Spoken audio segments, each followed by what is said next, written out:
સુરતના પાંડેસરામાં યુવકની હત્યા કરનાર આરોપી પોલીસના સકંજામાં। શિવાજીનગર પાસે રાત્રિ દરમિયાન 19 વર્ષીય રાજ નામના યુવકની હત્યા કરાઈ હતી।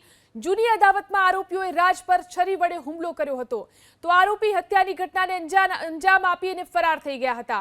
સમગ્ર ઘટનામાં પાંડેસરા પોલીસે આરોપી સુરજ શાહ, આકાશ શર્મા, સગીર વયનો બાળક સહિત 3ની ધરપકડ કરી। પોલીસે આરોપીઓ વિરુદ્ધ હત્યાનો ગુનો નોંધી અને કાર્યવાહી હાથ ધરી છે। आरोपीओ પોતાની બર્થડે ઉજવીને પરત આવતા હતા અને અચાનક રોડ પર ભેગા થતા મારી પર ફટાકડા કેમ ફેંકેલા તે બાબતે ઝઘડો કરતા તુતુમેમાં થતા ઝઘડો ખૂબ ભયંકર સ્વરૂપ ધારણ કરેલ અને આરોપીઓએ મરણ જનારને ચપ્પુના ઘા મારી ઇન્જર્ડ કરેલ, જેને હોસ્પિટલમાં લઈ જતા દરમિયાન તે મરણ જાહેર થયેલ। હાલ 2 આરોપી છે અને એક કાયદાના સંઘર્ષમાં આવેલ બાળક છે। આરોપીઓ પોતાની બર્થડે ઉજવીને પરત આવતા હતા અને અચાનક રોડ પર ભેગા થતા મારી પર ફટાકડા કેમ ફેંકેલા તે બાબતે ઝઘડો કરતા તુતુમેમાં થતા ઝઘડો ખૂબ ભયંકર સ્વરૂપ ધારણ કરેલ અને આરોપીઓએ મરણ જનારને ચપ્પુના ઘા મારી ઇન્જર્ડ કરેલ, જેને હોસ્પિટલમાં લઈ જતા દરમિયાન તે મરણ જાહેર થયેલ।